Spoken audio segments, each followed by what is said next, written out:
aí um craque do timaço. Alexandre Arraes. Muito boa noite, ouvintes da Rádio Fluminense. Sejam muito bem-vindas, muito bem-vindos a mais uma edição de No Detalhe, um espaço de discussão e análise dos principais temas do mundo esportivo. O No Detalhe tem a produção e apresentação de Alexandre Arraes, de Rafael Melo e Rodrigo Brandão. E hoje o nosso tema é a elitização do futebol. O futebol não é mais aquele grande esporte popular. Então cadê o povo nas partidas de futebol? Todo mundo se pergunta nas discussões, nos bares, em qualquer lugar que se discute futebol no Brasil. Acabaram a geral nos estádios, depois acabaram com a arquibancada nos estádios. Na verdade, estão acabando com os estádios, porque agora são as arenas. Parece que os dirigentes do futebol entendem, consideram que o povo é apenas um detalhe, um figurante, algo sem importância na atual realidade do futebol. Nós não pensamos assim, então vamos discutir bastante hoje nessa 1h30 esse cenário do futebol e também alternativas para essa questão da elitização do futebol. Não é isso, Rafael Melo? Boa noite. Boa noite, Alexandre Arraes. Boa noite para você, amigo ligado aqui no Detalhe, no som da Fluminense no AM 540. Lembrando que você sempre participa conosco pelo 2125-3090. 2125-3090 é o telefone da sua participação. Ligue, dê a sua opinião. Na verdade, nós estamos passando por um momento, principalmente pós-Copa do Mundo, em relação aos estádios de futebol, as novas arenas, uma nova forma, de interação entre o público e o espetáculo. O problema é que nem sempre nós temos espetáculos, no campo de jogo. Olhamos aí o nível técnico do futebol brasileiro recentemente, o preço principalmente do ingresso, a relação preço do ingresso com a presença dos torcedores, por enquanto está muito fora de sintonia. Você paga para receber um bom espetáculo e não é isso que a gente está acompanhando recentemente. E claro, tem essa questão até mesmo da mudança, da adaptação das arenas, enfim, não é da minha época, mas os mais antigos falam Maracanã com 200 mil, 180 mil, 140, 100 mil pessoas.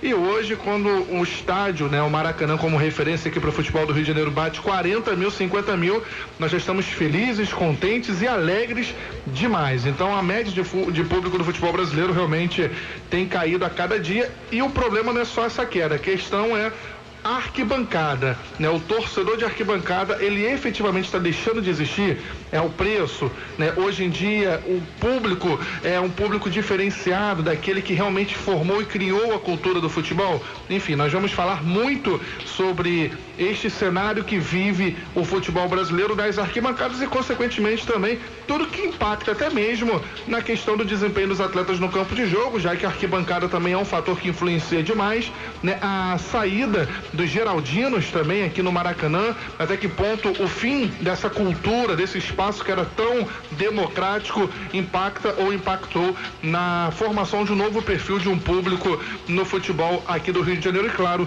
no futebol brasileiro. Arraes, eu quero aproveitar a oportunidade, lembrando que você participa conosco pelo 2125-3090 ou também deixa aqui a sua mensagem no facebook.com/nodetalheam, facebook.com/nodetalheam. Eu quero mandar um abraço, e agradecer também ao Ricardo Santos, do blog Infonews, em virtude do programa da última semana, no qual nós falamos da discriminação no mundo esportivo, tanto racial, homofóbico, enfim, a relação também das mulheres no ambiente esportivo que majoritariamente tem os homens, na dianteira, e o Ricardo Santos, em seu blog, o Infonews, ele deu nota 10, No Detalhe, em relação ao trabalho que foi desenvolvido, a entrevista, com a Suzane, enfim, a árbitra da Confederação Brasileira de Futebol, aqui da Federação de Futebol do Rio de Janeiro, a entrevista com a própria Aline Falcone também, enfim, com o professor que participou conosco também na última semana.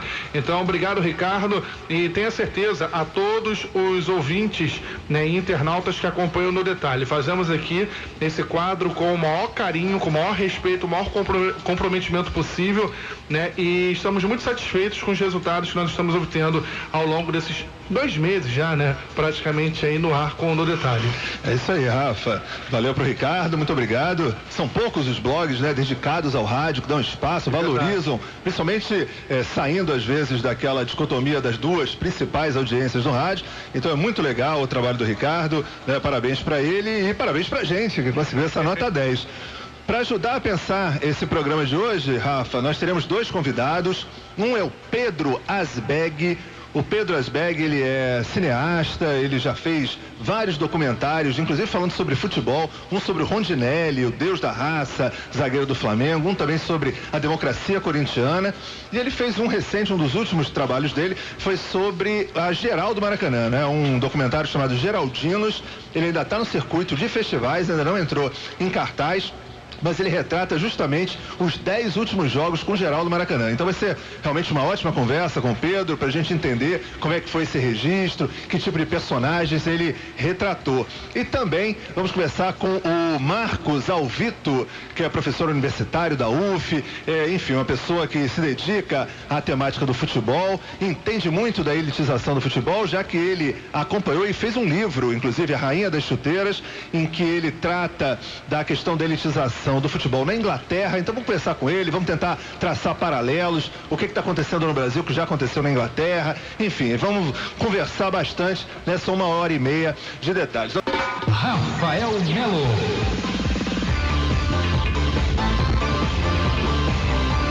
Beleza, você está ligado aqui no Detalhe. No Detalhe hoje falando sobre a elitização do futebol brasileiro.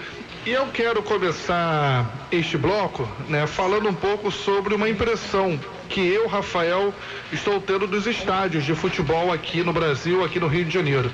Né, durante o nosso trabalho, enfim, aqui na Rádio Fluminense, narrando jogos, visitando os estádios, enfim, acompanhando, um ponto importante me chamou a atenção na última quarta-feira na Copa do Brasil, né? Na quarta-feira, quando o Vasco eliminou o Flamengo, quando o Flamengo foi eliminado pelo Vasco na Copa do Brasil, o segundo jogo 2-2 não, 1-1, né? No Maracanã. Eu estava narrando aquele jogo, eu estava com o Rodrigo Brandão e Luiz Alves na transmissão, e até por causa da campanha do Vasco no Campeonato Brasileiro, Arraiz, o Vasco da Gama apresentou um número menor de torcedores e o Maracanã era 70-30. 70% do público de 48 mil, né, salvo engano aí 48 mil e pouco, eram torcedores do Flamengo e o restante torcedores do Vasco da Gama. Então o estádio, praticamente, nós tínhamos aí 2/3 do estádio totalmente rubro-negros. O Flamengo fez 1-0, a torcida do Flamengo, depois do 1-0, cantou um pouquinho. Isso eu estava na transmissão, eu estava reparando isso. Durante todo o restante do segundo tempo, a torcida ficou, a do Flamengo e a do Vasco também, praticamente imparciais, acompanhando e assistindo o jogo, né?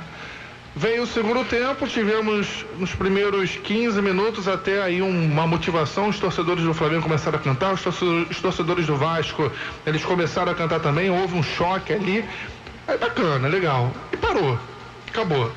Aos 34, enfim, 35, saiu o gol de empate do Vasco, né? O Rafael Silva fez de cabeça, 1-1, e é o que me chama a atenção, esse é o ponto, né? E depois eu fiquei muito inquieto com o que eu observei. Do momento do gol do Vasco até o apito final do árbitro, a torcida do Flamengo ficou parada. A torcida ficou parada. O estádio, um quantitativo enorme de pessoas, a predominância era rubro-negra, e o torcedor do Vasco começou a cantar em menor número, mas a torcida do Flamengo ficou parada. O jogo ainda não estava definido, não era uma goleada. O Flamengo poderia, com um gol, estar classificado, né? No caso, naquela ocasião, naquele momento, iria para os pênaltis, mas enfim, o Flamengo estava vivo no jogo. Mas a torcida do Flamengo ficou os minutos finais, depois do gol do Vasco, completamente atônita, assistindo.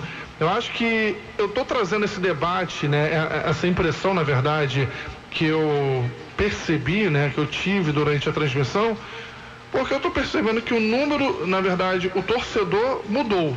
Nós estamos agora não mais com torcedores, mas sim com espectadores de um espetáculo, de um público, onde você vai, senta e espera ter alguma coisa ali. E um outro detalhe, com 40 e tantos minutos, muitos torcedores do Flamengo saindo do estádio, mas muitos torcedores mesmo. Sabemos que tem algumas pessoas que até por questão de transporte saem mais cedo, enfim, 5 minutinhos antes, mas as sociais do Maracanã, que ficam bem abaixo das posições de transmissão das cabines, muita gente com a camisa do Flamengo saindo do estádio. Eu acho que se a maior torcida do Brasil está passando por um momento como esse, de não ser tão mais agressiva no bom sentido de apoiar o time, eu acho que tem alguma coisa errada aí. Não tenha dúvida, Rafa. A gente pode explorar algumas possibilidades. Estava até olhando aqui, o preço médio do ingresso do jogo Flamengo e Vasco, Copa do Brasil, ele variou entre R$70 e R$195. E o jogo foi no dia 26 de agosto. Então a gente pensa, finalzinho do mês, a população mais pobre, mais humilde, aquele torcedor mais apaixonado, aquele que vai para o estádio num sofrimento danado, tem um jogo às 10 horas da noite, que termina meia-noite, é uma correria. Quem acompanha sabe como é que é voltar, mesmo de metrô, às vezes o metrô fica até mais meia hora, mas é aquela correria para sair do estádio, para poder chegar e conseguir um transporte público. Às vezes o metrô funciona, mas a integração com o ônibus não tem. Exatamente, enormes dificuldades. Então nesse final de mês, já com poucos recursos, é evidente, acaba acontecendo isso, Rafa. Realmente, essa população que acaba... Quando o time está em dificuldade, começam aquelas promoções, né, por parte dos clubes, para tentar levar o maior número de torcedores para o estádio. Aí eles contam com esse torcedor, né, assim, mais humilde, mais apaixonado. Quando chega nessas horas, aumenta-se o preço dos ingressos e aí você fica com esse torcedor que hoje é chamado do torcedor consumidor. É o cara que vai para o estádio, mas para ele, enfim, enquanto aquilo ali é uma grande diversão para ele está lá tirando selfie, ele está brincando, ele está se divertindo, ele está olhando se ele aparece no telão, mas se no momento que o time dele não está conseguindo o resultado, ou ele vaia, porque ele não está recebendo, né, o produto que ele comprou, porque ele foi para ali para vencer. Ele não foi para ali para torcer. É uma outra dinâmica, isso que você está falando, é um outro perfil de torcedor. E ele, evidentemente, se a outra torcida apresenta cânticos fortes, ele não conhece os cantos da sua torcida, ele não é um frequentador de estádio, então ele normalmente se cala e acaba indo embora, como você falou. Realmente isso já via sendo sinalizado durante a Copa do Mundo, o perfil de torcedor que foi para a Copa do Mundo. Quantas vezes o Brasil chegou a ser calado por alguns adversários, né? A torcida do Chile, vieram muitos chilenos para o Brasil, mas no jogo, proporcionalmente, né, 80-20, 90-10. Pareto aí. E em alguns momentos era possível o estádio ser calado pela torcida dos chilenos. Uma coisa terrível. Eu tenho um amigo pessoal, inclusive o Márcio Libar, que ele é ator, é diretor de teatro e é palhaço. Ele tem uma frase que eu gosto demais, assim, que ele fala o seguinte, que o balé nunca ia dar certo no Brasil. Nunca vai dar certo, porque o balé exige que você sente calado, sem se mexer e acompanhe um espetáculo. E o brasileiro, ele adora fazer parte do espetáculo. Por isso que o futebol e o carnaval dão tanto sucesso, porque você na arquibancada, na geral, você é o espetáculo também. As pessoas olham para ver o que está acontecendo. Quando você deixa de ter isso no estádio, você está acabando com uma parte desse espetáculo. Então, lamentavelmente, é isso. A gente começa a ter um futebol cada vez mais incolor, né? Mais inodoro, mais sem graça, dependente exclusivamente das pessoas que vão pagar e ver pela televisão. E uma parte da arquibancada, né, Rafa? Não sei se a gente vai conseguir conversar bastante sobre isso nesse bloco, mas vamos conversar durante o programa. Uma parte da arquibancada da geral está nos bares. E a gente vai conversar sobre isso. E a gente consegue ver, até observar isso. Eu tenho um bar pertinho da minha casa, assim, um pé sujo, que é bem interessante. A impressão que dá é a seguinte, que tem a cadeira, que é o cara que senta, vai consumir para ver o jogo. Tem a arquibancada, que é o cara que fica em pé, só tomando uma cerveja e vendo o jogo. E tem a geral. É o cara que fica ali, ele não vai comprar nada, ele tá durão. Sem grana. Mas ele tá ali de braço cruzado, fingindo que tá indo embora. O amendoim até vai. No máximo um amendoim. E não pode dar muita bandeira para amendoim, porque senão o cara... E a cerveja não vai comprar, mas o cara tá ali. Então, assim, de certa forma, aquela dinâmica que a gente tinha dentro do estádio, grandes espetáculos com grandes públicos, tá indo para os bares, para outros lugares, porque, lamentavelmente, a forma com que o espetáculo do futebol está sendo montado é para a exclusão dessas classes mais populares. Acho que você está falando uma palavra que é super relevante e vale muito a pena trazer à tona. Espetáculo.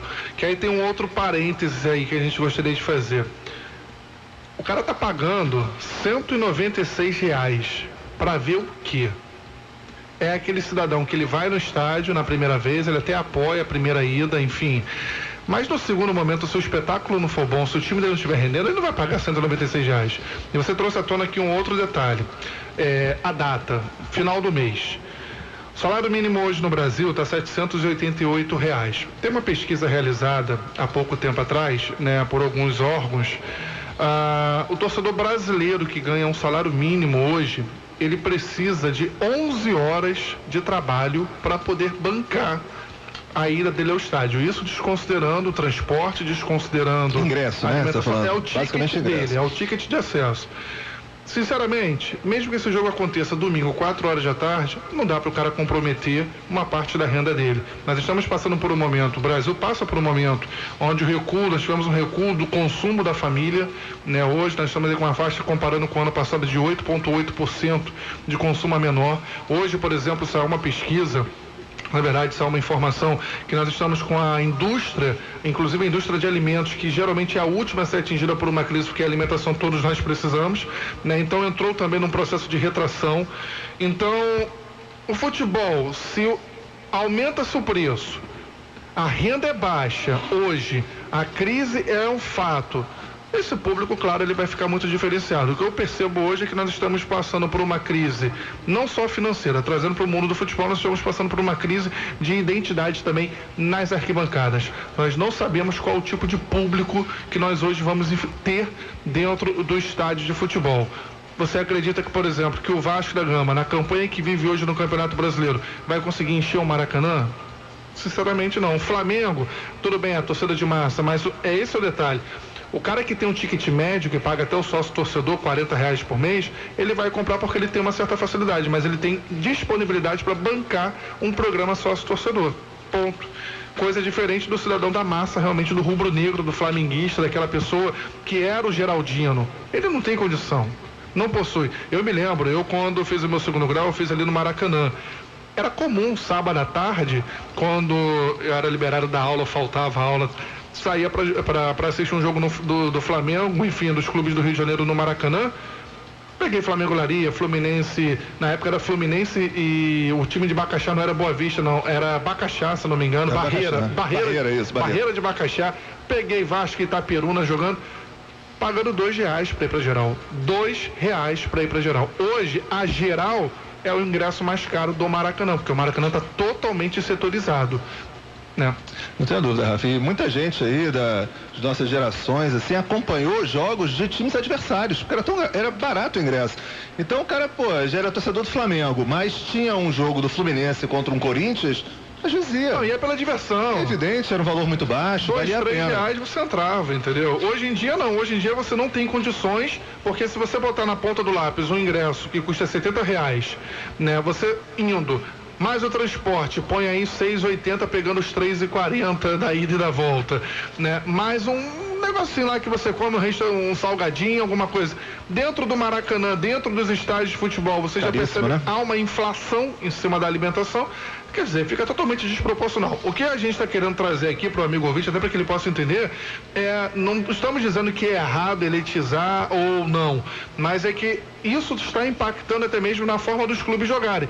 O Maracanã hoje não é mais um alçapão que todo mundo temia, quando o clube de fora vinha jogar aqui. Quando o Corinthians, o Palmeiras, quando uma seleção estrangeira vinha atuar com o Brasil no Maracanã. O Maracanã deixou de ser esse alçapão porque a torcida hoje, ela tem um perfil totalmente diferente. É um perfil, eu costumo dizer, que é um perfil de tênis. É aquele torcedor que chega e fala, out. É verdade, 30, praticamente não participa, não acompanha, não conhece os cânticos. Acho que é isso, assim, evidente que a gente tem que pensar, né, Rafa, acho que é isso que você está querendo e está argumentando, é que evidente que você tem que entender qual é a situação atual do futebol, enfim, tem uma questão de marketing, tem o uso das arenas, enfim, tem um conjunto de questões que ser colocadas, mas qualquer projeto sério envolvendo o futebol tem que levar em consideração que uma parte dessa população mais pobre tem que conseguir ir para o estádio. Se ela não consegue ir para o estádio, não é a mesma coisa. É um outro esporte, é uma outra história. Nós estamos negando aí a história do futebol brasileiro. É assim que acontece em vários outros países. São exemplos que acontecem em outros esportes. Na NBA americana isso aconteceu também. A NBA hoje tem ingressos caríssimos. A população mais pobre e negra não consegue acompanhar os jogos nos estádios. A gente vê aqueles artistas ali, né, naqueles lugares da NBA, quase do lado do técnico. Uma fortuna, $3.000, $4.000 para conseguir um acesso naquele lugar. É absurdo. Vamos conversar mais sobre isso, vamos fazer o nosso segundo break Já tem convidado, né? Claro. Já tem muito mais. A primeira participação de Rodrigo Brandão também aqui dos nossos estúdios. Aliás, o Brandão, sempre quando vai para os Estados Unidos, ele vai assistir, ele gosta muito do New York Knicks. Eles sentaram do lado, Eu fico do lado do Jack Nicholson ali, no time do Lakers ali. Do Lakers, né? Isso. Eu tenho notado. O amigo do Jack.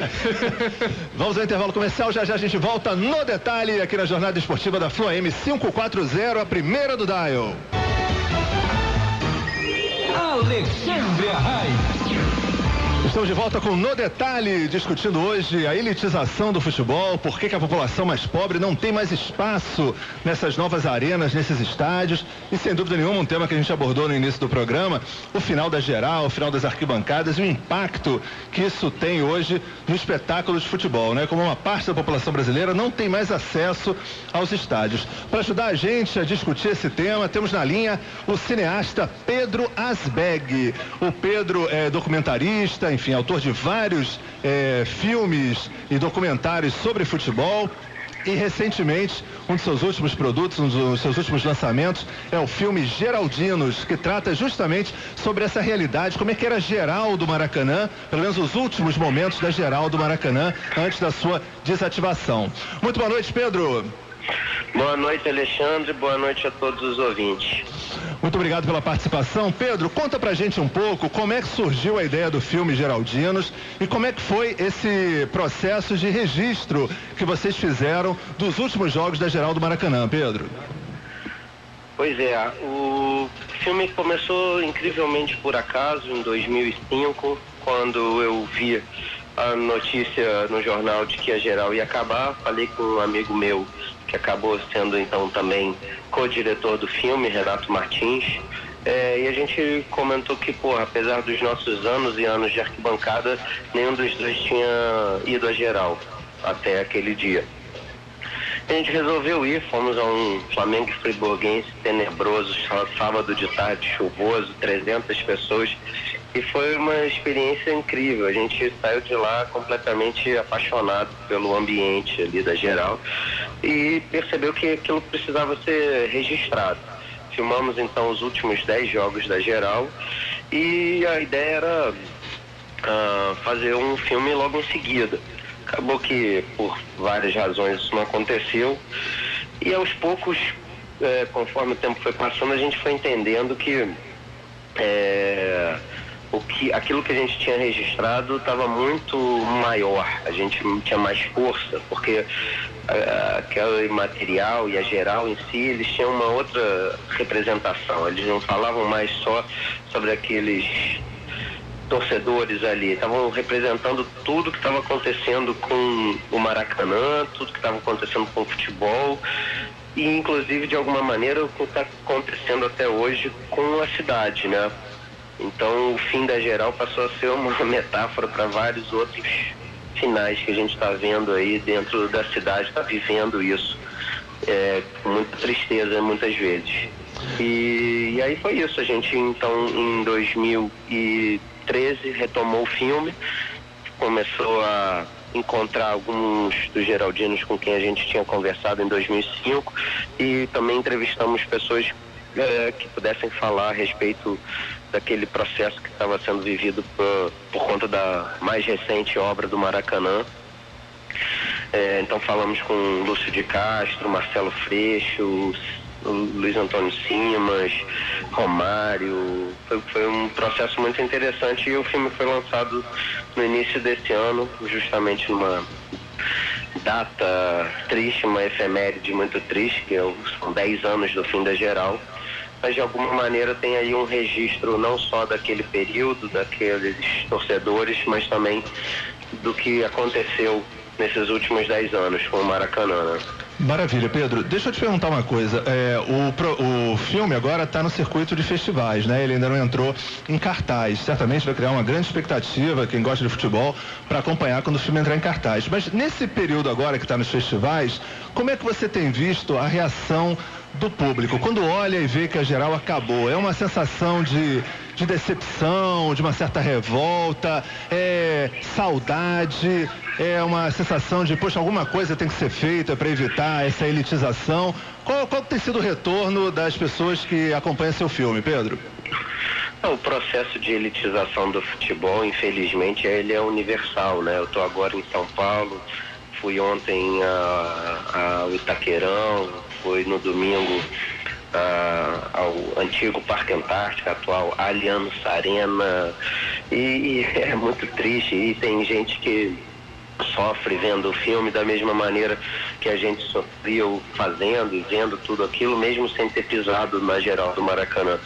Então, a repercussão tem sido boa do ponto de vista cinematográfico e também do ponto de vista daquilo que a gente quer levantar, dos debates que a gente quer levantar, né? Porque, infelizmente, esse não é um problema localizado, não é só o Maracanã que está passando por isso, infelizmente. Pedro, boa noite, Rodrigo Brandão falando. Então você acredita boa noite, Rodrigo. Boa noite. Você acredita então que esse é um processo natural, né? Essas construções dessas novas arenas, a tendência então é que o torcedor menos favorecido seja cada vez menos favorecido? Cara, eu diria que ele é justamente tudo menos natural. Eu diria que ele é incrivelmente artificial. Eu acho que é um processo imposto, não é natural. É claro que o torcedor precisa ser tratado com conforto, com respeito, com dignidade, e você não precisa ir do 8 ao 80, você não precisa ter escada de mármore como tem no Itaquerão ou coisas absurdas assim, para que o torcedor seja respeitado, né? Então, antigamente o torcedor do Maracanã entrava e principalmente saía do Maracanã, da arquibancada do Maracanã, que nem gado. Isso mudou. Mas essa era uma reforma que podia ter sido feita como o Maracanã era em 2007 ainda, né? Em 2010 ali, nessa mais recente. Foram tantas reformas que é até difícil, mas a reforma feita para o PAN, sabe? Então, assim, eu não acho que seja um processo natural, eu acho que tem muitos interesses envolvidos aí. No caso particular do que foi feito durante a Copa do Mundo, a gente sabe muito bem que interesses, inclusive, para que obras fossem superfaturadas e coisas assim, e ao mesmo tempo tem também um processo artificial de elitização desse ambiente, né? De querer mesmo expulsar o torcedor com menos grana do futebol e falar, não, aqui não vai entrar o cara sem camisa, aqui não vai entrar o cara com chinelo e assim por diante. Só que ao mesmo tempo isso tem reflexos nas novas gerações que entendem o futebol pela televisão e não mais pelo estádio. Tem reflexo na temperatura do estádio e como isso reflete inclusive no jogo, que você hoje em dia tem espectadores e não mais torcedores. Tem uma série de problemas. Legal, então. Pedro, aqui Rafael Melo, boa noite. Valeu, pessoal, bom trabalho aí. Pedro, só uma pergunta. Oi, Pedro, tá na linha? Desculpa, achei que você estava se despedindo. Não.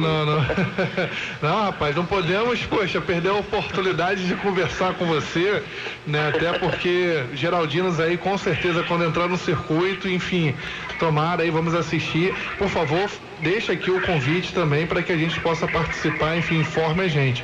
Pedro, o que eu queria perguntar para você, certamente. O que eu queria perguntar para você o futebol está perdendo a sua identidade, o futebol brasileiro, você acredita que na base da força, né, já que você disse muito bem que não é um processo natural, mas na base até mesmo da imposição, nós estamos tentando acabar com a cultura, né, do brasileiro fazer parte, né, na arquibancada do espetáculo e trazer mais um conceito de Europa, onde você tem a torcida sendo muito mais espectador do que efetivamente torcedor? O futebol brasileiro está perdendo a sua identidade com esse aumento, né, do valor do ticket e também com a perda, né, de todo o Geraldino que participava do estádio? Olha, o cara que hoje resolve ver um jogo que começa 10 da noite, cujo ingresso custa, sei lá, em média Hoje está na faixa de R$60. Que quer beber uma cerveja e não pode, que vai ver um jogo em geral de baixo nível técnico, ele é um resistente, né? Ele é um cara que acredita muito, porque hoje em dia você tem todas as tudo feito para você não ir ao estádio, né? Na verdade, a ideia mesmo é que você compre o seu pay-per-view, chame os amigos para ver em casa e tudo mais. O problema não é nem isso que está acontecendo nesse momento e como isso reflete nos estádios hoje em dia, né, dessa mudança de torcedor para espectador. O problema maior, eu vejo, é nas gerações futuras que vão entender que o jogo de futebol é pela televisão. Então, dá totalmente no mesmo torcer para o Flamengo, para o Corinthians, para o sei lá o quê, como torcer para o Bayern, para o Manchester, para o Barcelona, porque todos esses jogos todos esses clubes têm jogos transmitidos semanalmente. Então dá no mesmo torcer para o Flamengo ou para o Barcelona, já que eu não vou no estádio mesmo. E aí que está o perigo, porque aqui agora a gente ainda está falando de pessoas que se acostumaram com um tipo de experiência, né, que é ir ao estádio e tal, mas daqui a pouco você vai falar, vamos pro futebol e tal, vou falar com os meus afilhados que hoje tem 9 anos e tal, eles vão falar, pra que eu vou? Só você que é coroa que tá nessa ainda de ir ao estádio, entendeu? Então minha preocupação vai além do que está acontecendo agora. Perfeito, Pedro. Agora sim, vamos encerrando a entrevista com o Pedro. Valeu, Pedro Asbeg. Parabéns aí pelo... Bom, quem quiser conhecer um pouco mais do teu trabalho, Pedro, tem uma página na internet, né? Sim, tem pedroasbeg.com. Geraldinos tem uma página no Facebook. Democracia em Preto e Branco, que é um outro filme que eu fiz, também tem uma página no Facebook. E lá na minha página, no pedroasbeg.com, tem vários curtas sobre futebol, Dogão Calabresa, Deus da Raça, Unido Vencerás, estão todos lá disponíveis na íntegra para o pessoal assistir. Eu aproveito então também para agradecer o espaço e desejar boa noite a todos. Valeu, Pedro. Para deixar que estamos colocando o link também da página do Pedro e também do trailer, né, do Geraldinos na nossa Facebook aqui do No Detalhe. Valeu, Pedro. Boa noite. Maravilha. Obrigadão.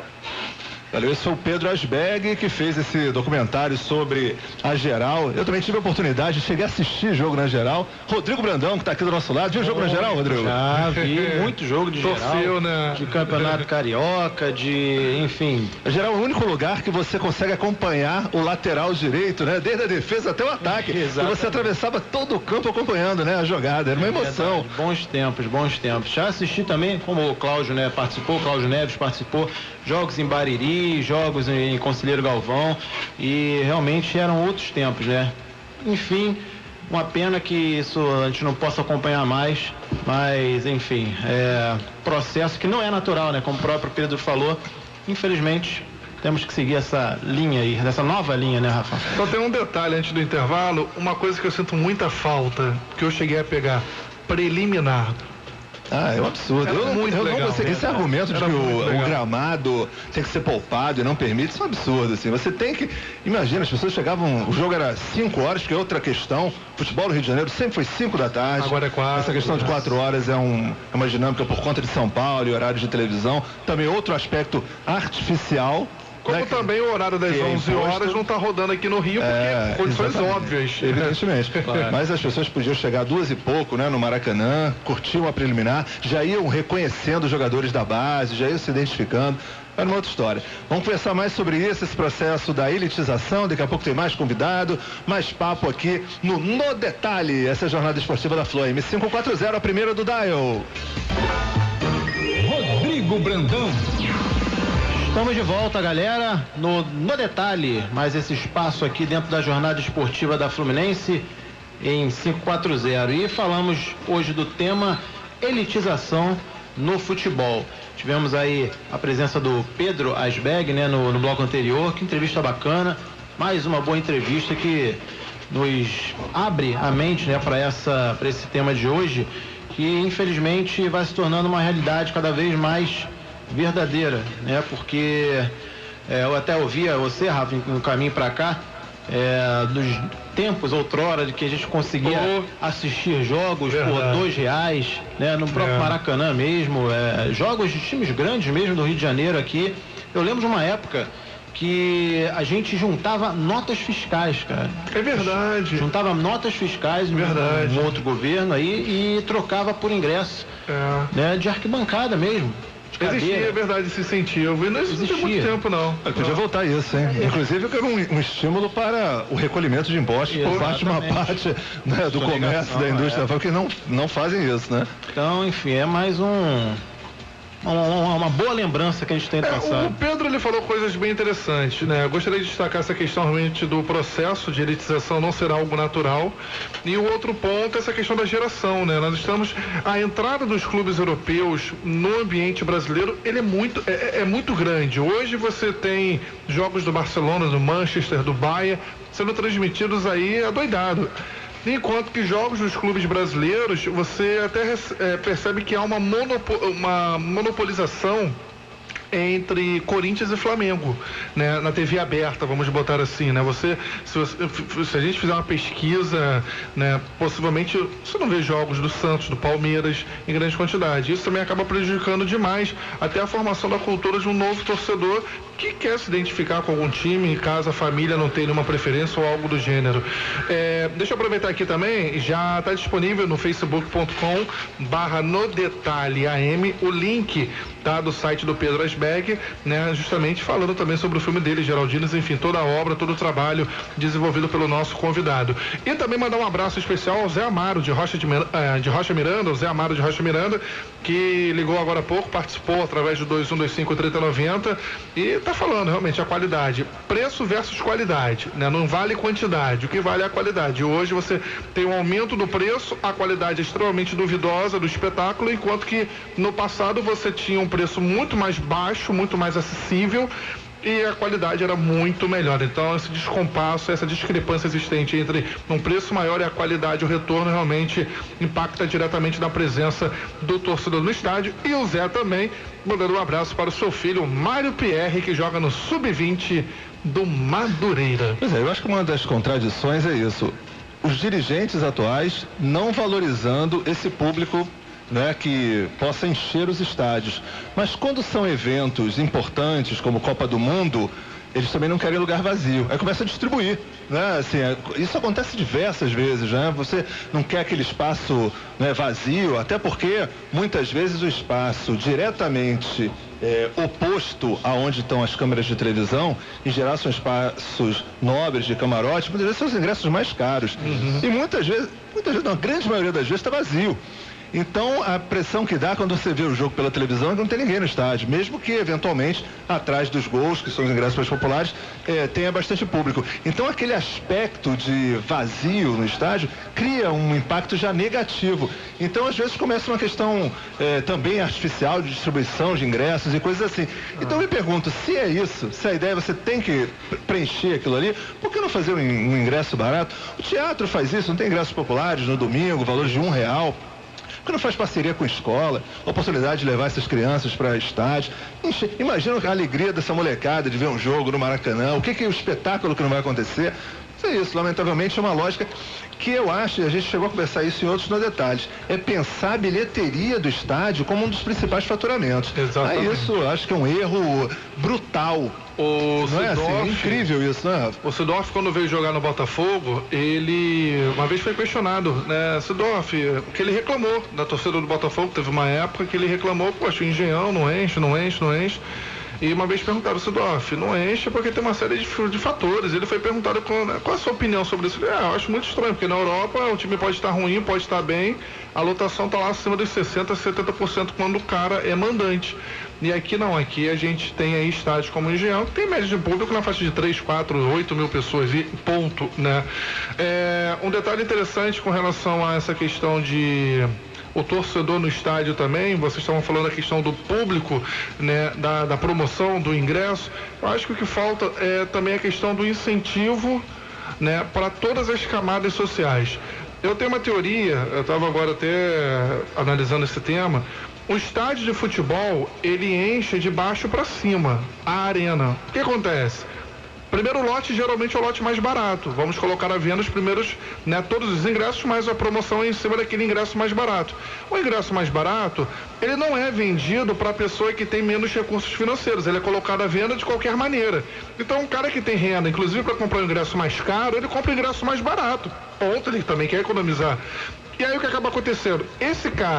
Esse cidadão que tem a oportunidade de pagar um ticket médio mais alto, ele como já comprou o ingresso... muita gente está trabalhando e não pode ficar 5 horas na fila. Exatamente. No lugar. E aí o que acaba acontecendo? Ele compra o ingresso mais barato, e aquele cara que só teria recursos para poder comprar o ingresso mais barato não consegue comprar o mais caro. Então o que acaba é que você tem uma distribuição muito errada também na venda do ingresso, porque você acaba, na hora que você coloca para vender um ingresso mais barato, e uma pessoa que tem renda para comprar o mais caro e compra o mais barato, automaticamente ele está excluindo uma parte do público que não tem renda para comprar o ingresso mais caro. E por isso que assim, eu não entendo, quer dizer, entendo porque a gente está vendo como é que funciona a lógica, mas assim, é algo que eu fico achando, assim, fico pensando o bem que o Flamengo, por exemplo, poderia fazer ao estado do Rio de Janeiro se o Flamengo construísse, por exemplo, um estádio da Baixada Fluminense. Impressionante. Se o Flamengo constrói um estádio da Baixada, até porque 70% da população é torcedora do Flamengo, primeiro, estaria sempre cheio, dependendo da política de ingresso, evidente que a gente fizesse. E 2, a gente sabe que o público, vamos dizer, de Zona Sul ou de região metropolitana aqui do Rio, que quisesse ir ao estádio, que pudesse argumentar, olha, mas é difícil chegar, ia exigir, e aí o poder público ia acabar melhorando as condições de transporte, tanto para ir como para voltar. Isso seria um benefício, inclusive, para aquela região da Baixada Fluminense. Eu fico assim, quase uma solicitação, assim, o Flamengo já está em processo eleitoral, já está discutindo, até aqui em programas da Fluminense, alguns candidatos já estão participando. Pense para algo para além apenas do benefício do clube, benefício do próprio estado do Rio de Janeiro, que isso facilitaria enormemente a população da Baixada Fluminense ia ter, duvido que não ia ter um metrô ou alguma forma, um trem bala, um esquema assim muito rápido, com condições linhas de ônibus boas, para garantir uma ida e uma chegada num tempo razoável. Tenho certeza que isso ia acontecer, porque a demanda viria, inclusive, das partes mais ricas e da região metropolitana. Eu quero chegar lá. Enquanto for apenas o contrário, sabe, são as populações de mais baixa renda, ou Baixada, fazendo um esforço danado para chegar no Maracanã 10 horas da noite, para sair 1 hora da manhã, aí não é a prioridade, lamentavelmente, dos governos, isso vai sendo empurrado com a barriga. É uma pena, assim, eu acho que há toda uma lógica que pode ser pensada, e aí tem a ver com o que o Pedro falou, assim, você tem que pensar o futebol também como um elemento de desenvolvimento da cidade, desenvolvimento social, econômico, cultural, um bem cultural. As pessoas vêm para cá, os estrangeiros vêm para cá para ir no Maracanã só para ver a arena deles é melhor. Ou igual, no mínimo igual. Hoje assim, igual, né? Não tem interesse nenhum essa arena aqui. O antigo Maracanã, tudo bem, era uma outra dinâmica, era uma outra arquitetura. Mas essa, o cara vai lá, poxa, é a mesma coisa do que eu já vi. Essa torcida aí, entendeu? Assim, cadê aquele espetáculo? Aquele espetáculo, lamentavelmente, está acabando. Não vai ter novidade nenhuma. Eu realmente concordo plenamente, Raiz. Eu acho que essa é um absurdo, eu acho inadmissível um clube como o Flamengo, pleno século XXI, não ter um estádio próprio. Acho que um estádio, uma construção de um estádio num local como a Baixada Fluminense seria de um ganho tremendo, não só para o clube Flamengo, como para a população do Rio de Janeiro. Acho que essa elitização também conta muito sobre isso. As Olimpíadas, por exemplo, a gente vê aí esses estádios, essas arenas sendo montadas lá na Zona Oeste, na Barra da Tijuca. De certa forma, o público lá da Baixada também vai ser favorecido, porque estão sendo construídos aí esses corredores expressos, linhas novas de metrô. Quer dizer, por que não fazer o inverso, né? Por que não favorecer também esse público lá da Baixada, construindo esse estádio? Ia ser um ganho muito bom para todo mundo iria ganhar. E, claro, concordo muito com o que o Pedro falou a respeito fugindo um pouco mais do assunto, desses tipos de público, que principalmente criança, né, público jovem. Acho que com essa globalização aí do futebol mundial, a gente vê jogos aí de todas as partes do mundo, inclusive até de China, Japão. Agora tem campeonato belga também. Campeonato belga, alemão, enfim, tem de tudo. E torcedor brasileiro principalmente as crianças, eles estão olhando mais para esse tipo de futebol e estão esquecendo os times daqui do Rio, né? O time dos pais deles, né? Qual é o time do meu pai? Ah, não importa o time do meu pai, eu sou torcedor do Barcelona, do Manchester, porque eu tô vendo Manchester, eu não vou ao estádio, vou ver futebol da televisão, vou ver futebol de qualidade, então eu vou torcer pro Manchester.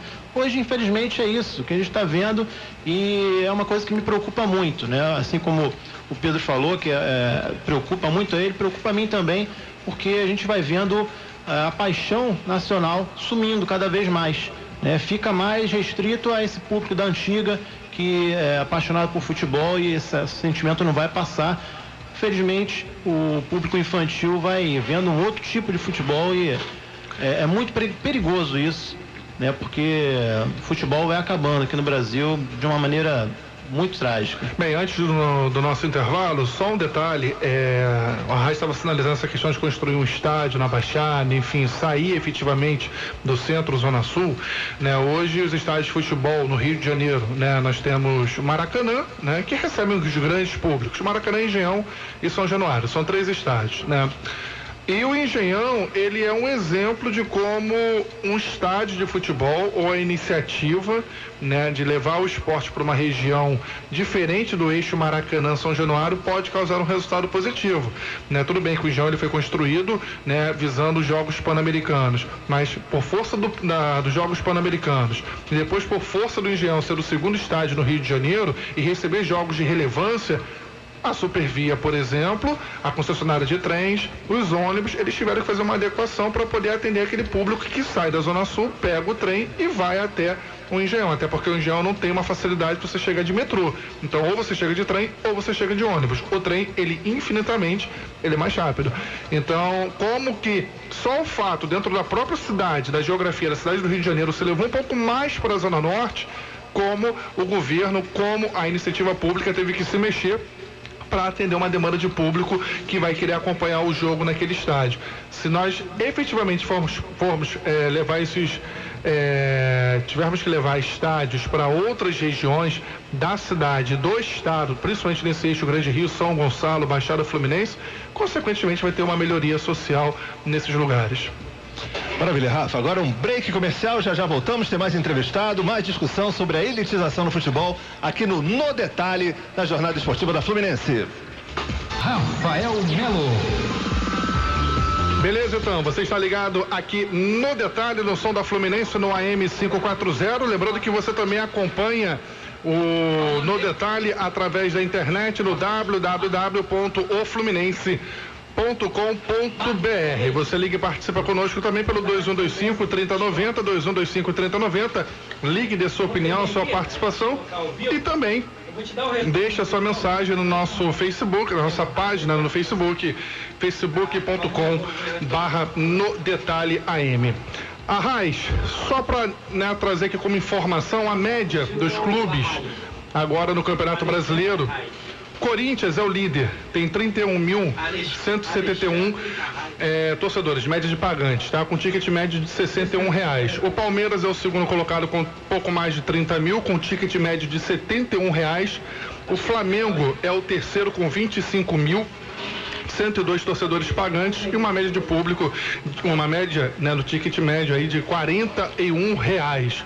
Corinthians tem 66% de ocupação média do seu estádio, Palmeiras 69% e o Flamengo 32%. Estou pegando aqui os três primeiros colocados, depois tem Atlético Mineiro, Grêmio, Internacional, São Paulo, mas a gente vê, muita coisa ainda tem que evoluir, inclusive o São Paulo, a torcida do São Paulo está manifestando, chamando o ingresso caro, Morumbi vazio. O São Paulo é o sétimo colocado nessa média de pagantes, com mais de 20 mil torcedores, 31% de ocupação do seu estádio durante os seus jogos e um ticket médio na casa de R$39. Quer dizer, o Palmeiras cobra 71, Corinthians 61, Flamengo 41 e o São Paulo, que está numa crise danada aí com os seus torcedores, R$39. Você vê, né, Rafa? Então, diferentemente de outros países europeus, é uma elitização que ainda não enche o estádio, né? Porque isso acontece. Na Europa houve uma elitização dos estádios, mas os estádios estão cheios, tem uma outra forma de funcionar por parte dos clubes, né? No seu marketing, enfim, no seu trabalho. Aqui no Brasil, a gente fica com esses estádios vazios. Eu lembrei, Rafa, a gente estava falando no outro bloco sobre a questão dos Geraldinos. Lembrei de uma música que o Moraes Moreira escreveu pro Zico, quando o Zico deixou de jogar aqui no Flamengo, foi para o Udinese, na primeira tentativa, né, do Zico de jogar fora, quando ele foi para o Udinese. E aí tem um trecho da música que fala assim: e agora como é que eu fico nas tardes de domingo sem o Zico no Maracanã? Como é que eu me vingo de toda a derrota da vida se a cada gol do Flamengo eu me senti um vencedor? Quer dizer, esse é bem o espírito do Geraldino. O torcedor Geraldino. Né? O Geraldino era esse cara, enfim, com toda a exclusão social, com todas as dificuldades, né, com a maior parte dos seus direitos negados, mas ele ali dentro do espaço o futebol coloca ele numa situação de igualdade perante a sociedade. Era um momento ali de afirmação dele, daquela identidade, enfim, era uma coisa incrível e realmente, como o Pedro colocou, o fim da geral traz um pouco essa dimensão, né, da perda da possibilidade dessas pessoas participarem desse cenário atual do futebol, né, Rafa? O interessante é que nós estamos falando aqui do Geraldino é porque para quem mora no Rio, quem frequentou muito o Maracanã, existia a parte da geral, mas o Geraldino, o conceito Geraldino, ele vai para a arquibancada, que é aquele torcedor realmente folclórico, de carteirinha, que é justamente isso. Ele toma tanta pancada na vida, mas no futebol, na vitória do seu time, ou no acompanhar do jogo de um bom espetáculo, ele se coloca numa situação de igualdade perante todo o restante da sociedade, que acaba discriminando ao longo dos dias, enfim, na rotina de vida que a pessoa leva, né? Enfim. Exatamente, Rafa. E para continuar debatendo esse tema da elitização do futebol, a gente já tem na linha mais um convidado, é o Marcos Alvito. O Marcos é antropólogo, é professor da Universidade Federal Fluminense, aqui do Rio de Janeiro, da UF, escritor, né, autor do A Rainha de Chuteiras, em que ele retrata muito e relata a experiência da elitização no futebol na Inglaterra, e ele vai conversar com a gente também, vamos tentar traçar alguns paralelos, o que aconteceu lá, o que está acontecendo aqui, já que o Marcos fala bastante sobre essa temática da elitização do futebol. Você está me ouvindo bem, Marcos? Boa noite. Boa noite, Alexandre. Estou ouvindo bem, sim. Maravilha, Marcos. Então é isso. Nosso programa hoje está discutindo a questão da elitização do futebol. A gente sabe que é um assunto que você domina bastante, até a partir dessa experiência in loco, né, Marcos? Você esteve na Inglaterra e acompanhou o início, digamos assim, da elitização do futebol inglês, não é isso, Marcos? Quando eu cheguei, eu estive lá em 2007, 2008, essa elitização já tinha sido completada, né? Na verdade, isso começou com a Premier League em 1992.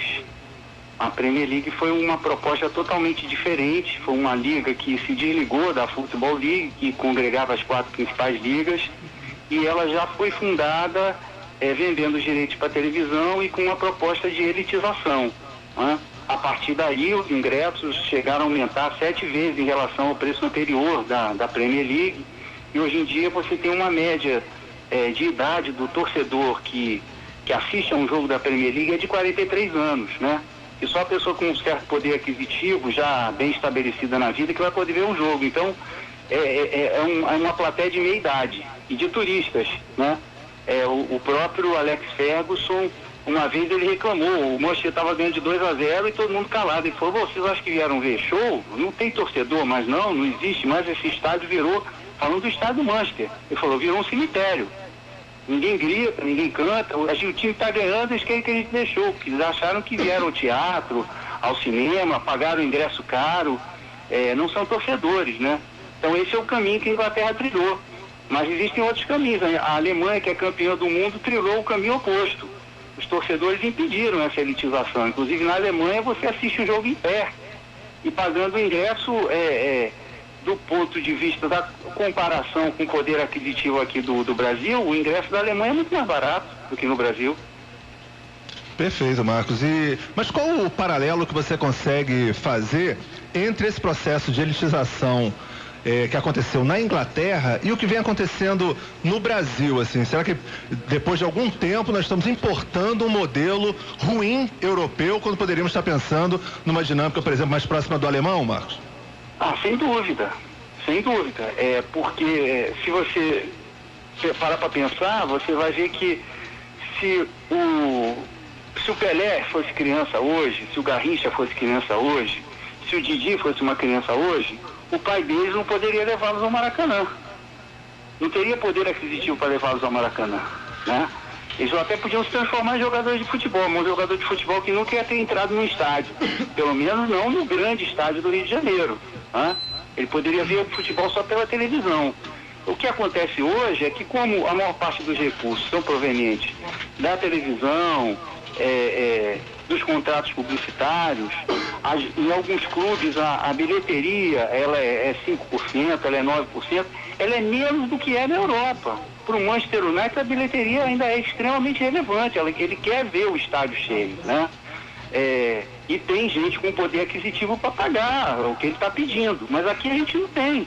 Então é uma coisa estapafúrdia. O clube só lembra que tem torcedor, que nem você mencionou o caso do São Paulo, quando ele vai mal. Aí ele precisa do apoio do torcedor, ele precisa encher um pouco mais o estádio para ver se melhora um pouco a situação do time. Então a política aqui, ela é suicida. O futebol vai virar um show meramente televisivo e cada vez a gente tem menos torcedor. Se você vai ao Maracanã como eu, que eu vou ao Maracanã mais de, eu vou ao Maracanã desde 7 anos de idade, eu estou com 54, então são 47 anos indo ao Maracanã. E tem a experiência do meu pai, que antes de mim, que foi na Copa de 50, viu a derrota e tal, e contou tudo.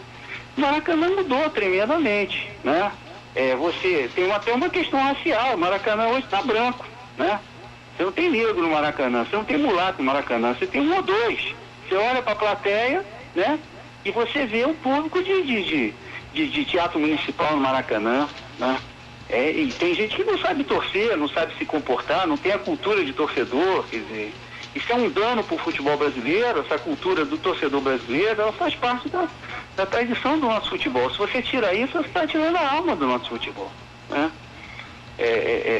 E é o seguinte, é o povo que financiou a reforma do Maracanã. Então como é que eu vou fazer o seguinte? Eu vou pegar o teu dinheiro, vou reformar a tua casa, vou transformar ela numa casa totalmente luxuosa e depois não vou deixar você entrar. Porque a verdade é essa. A reforma do Maracanã foi feita com o dinheiro do povo. E agora o povo não pode entrar no Maracanã. Legal. É simples assim.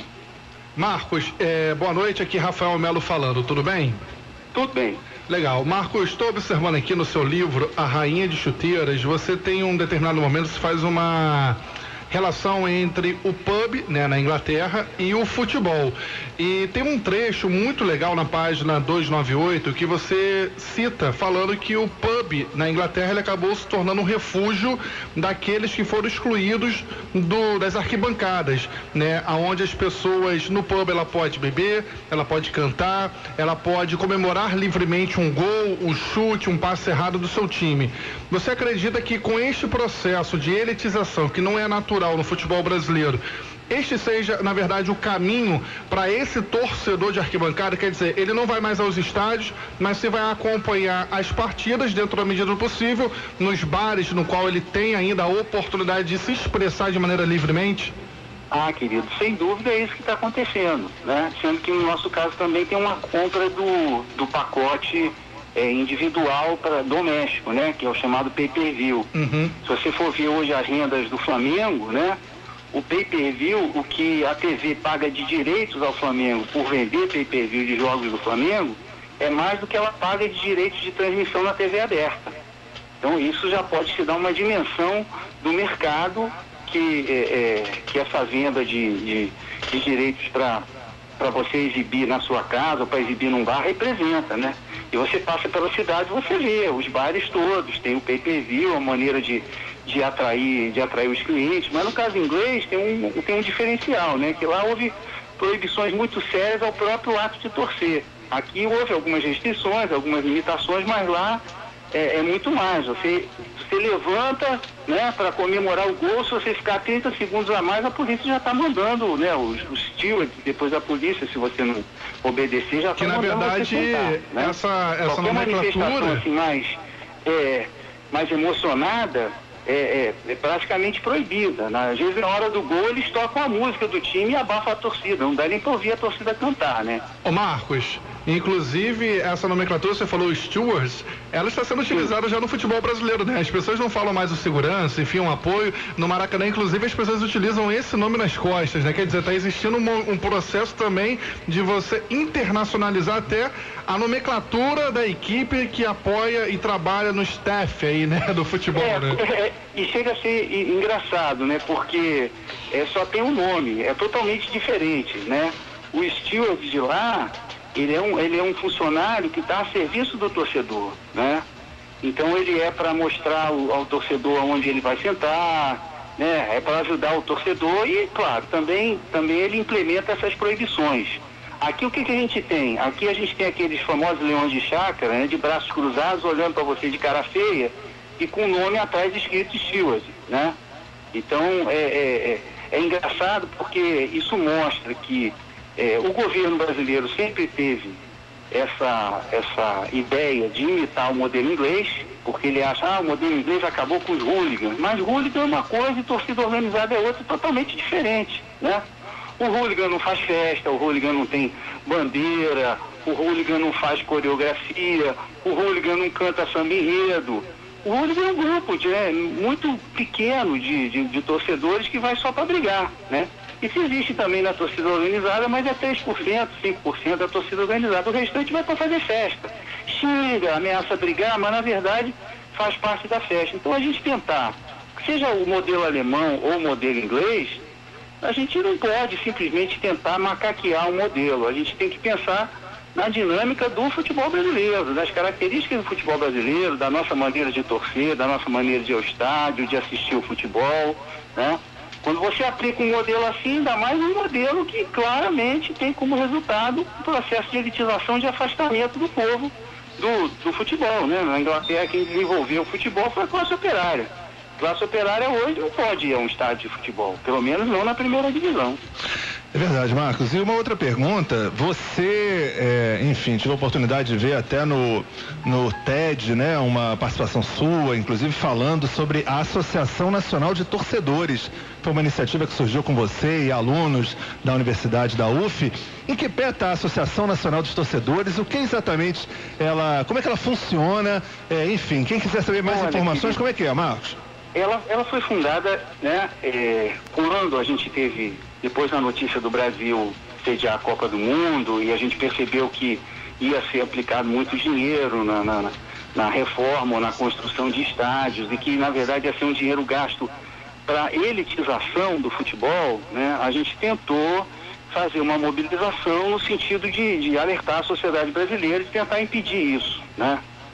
Mas, infelizmente, a associação durou um ano, né? Ela não foi além de um ano. A gente teve muito apoio na internet, pessoas curtiam muito no Facebook, coisa e tal, mas nós não conseguimos. Quer dizer, eu não tenho nenhuma relação político-partidária, né? Não sou de partido nenhum e sempre coloquei que a ANP não deveria ser de nenhum partido. A gente também evitou contato com as torcidas organizadas. Não por nenhum preconceito, mas é porque se você fizesse contato com uma torcida do Flamengo, a torcida do Vasco já não queria entrar, você está entendendo? Então você tinha que entrar individualmente na ANP. Aí a gente ficou assim, a gente não tinha uma forma de mobilizar, a gente não era de partido nenhum, a gente não estava ligado a nenhuma torcida organizada e a gente não tinha dinheiro. A ANP nunca cobrou a mensalidade, né? Eu não queria que pesasse uma suspeita, você está querendo enriquecer, muito pelo contrário, até gastei dinheiro no meu próprio bolso, né? Foi pouco, porque eu sou professor, tenho pouco dinheiro, então gastei pouco dinheiro. Mas a gente, de qualquer maneira, chamou a atenção para a sociedade e aquilo que estava acontecendo, que nós dissemos que iria acontecer, efetivamente aconteceu, né? Não melhoraram as condições de transporte, não melhoraram as condições para o torcedor, tem um pouco mais de conforto no Maracanã, eu admito, hoje é mais fácil irem crianças ao Maracanã, né? Famílias inteiras, é verdade. É mais fácil ir ao Maracanã hoje. Quer dizer, se puder pagar o ingresso. Mas infelizmente a ANP não pôde continuar, o que é uma pena, porque na Inglaterra, por exemplo, a polícia ela senta para conversar com as associações de torcedores, associações nacionais de torcedores.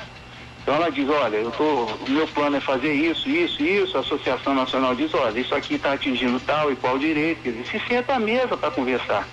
É importante ter uma representação nacional, mas as próprias torcidas organizadas, elas estão fazendo federações, já tem uma federação de torcidas organizadas aqui no Rio de Janeiro e estão fazendo uma federação nacional. A esperança é que elas se organizem para isso, para lutar pelos direitos de nós torcedores, como um todo, né? Legal, Marcos. Para a gente concluir aqui a nossa entrevista, agradecendo novamente ao Marcos Alvito, participando aqui do No Detalhe. Então, assim, o cenário é um pouco pessimista, né, ô Marcos? Lamentavelmente, que a gente vem observando cada vez mais essa elitização acontecendo, a prioridade. Você mesmo, enfim, naquele vídeo que eu estava mencionando anteriormente, comenta até que a estrutura de algumas dessas arenas são pensadas exclusivamente para esse novo espetáculo, para a televisão, excluindo cada vez mais o público.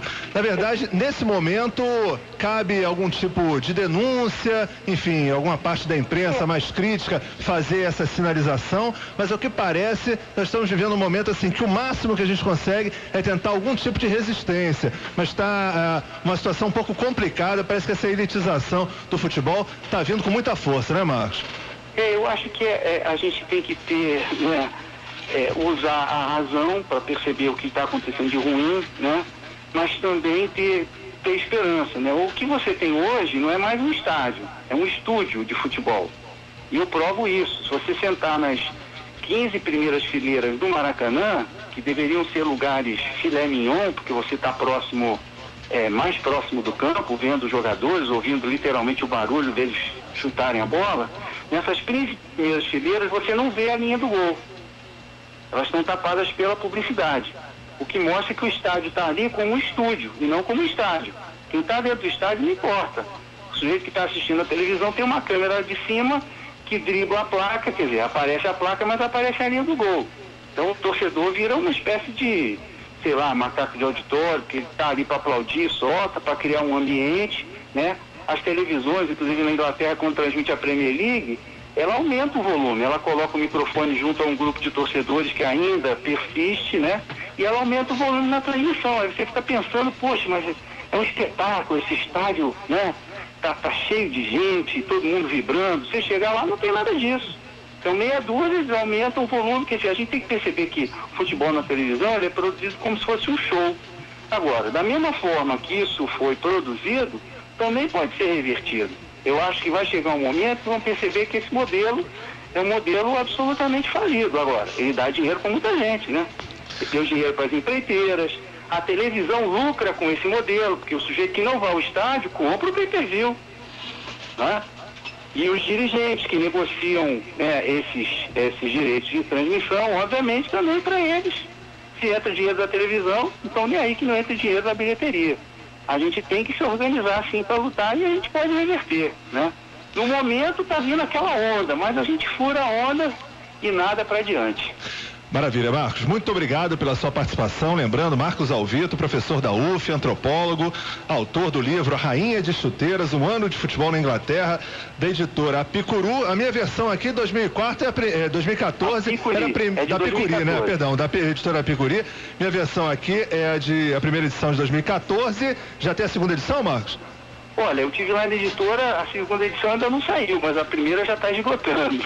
Excelente. É bom vocês comprarem logo. Maravilha. Querido, eu agradeço muito a oportunidade, tá bom? Parabéns aí pelo programa, pela pauta super importante, super relevante, tá? Eu que agradeço, Marcos. Muito obrigado, boa noite. Vamos ao intervalo comercial e já nossas despedidas aqui no Detalhe. Alexandre Arraes. Estamos de volta, último bloco de No Detalhe, nossas despedidas aqui pela Flu AM 540, primeiro do Daio. Daqui a pouco tem Valor Esportivo, na sequência da jornada esportiva. Já está ao meu lado Jota Baião, produzindo aí várias pautas. Qual é o tema de destaque hoje, Jota? O destaque hoje vai ser a derrota do grande clube Vasco da Gama, a derrota do Fluminense, a vitória do Flamengo e a vitória também do Botafogo assumindo a liderança da Série B. Beleza, então já no Valor Esportivo, todos os detalhes, análise, a gente segue aqui na mesa também, discutindo a realidade dos times do Rio de Janeiro. Valeu, galera, demais, que participou por telefone, 21 25 30 90, pelo Facebook, www.facebook.com/NoDetalheAM. Acho que foi uma ótima conversa sobre a elitização do futebol. A elitização do futebol, que tem impacto, como a gente conversou aqui, passa a ser cada vez mais um produto televisivo, o que automaticamente causa um impacto para a realidade do rádio. E nós vamos pensar bastante sobre isso semana que vem, não é isso, Rafa? Isso que eu ia falar, né, Brandão? Semana que vem essa pauta continua, porque a elitização não atinge somente os torcedores. Exatamente. Segunda parte, então, na semana que vem. Vocês vão saber aí Aliás, a gente está definindo a pauta já no programa, né? Exatamente, já estão definindo, já fiquem ligados aí que tem mais polêmica e mais temas relevantes aí na próxima semana. que voltado mais para nossa área aqui do meio do rádio, não é isso? É verdade. Beleza, então, estamos encerrando o No Detalhe, porém logo após o intervalo tem continuidade a sequência da jornada esportiva da Rádio Fluminense com o Valor Esportivo. Trabalharam com a gente aqui no Detalhe, lembrando que este quadro é uma produção e apresentação de Alexandre Reis, Rafael Melo e Rodrigo Brandão.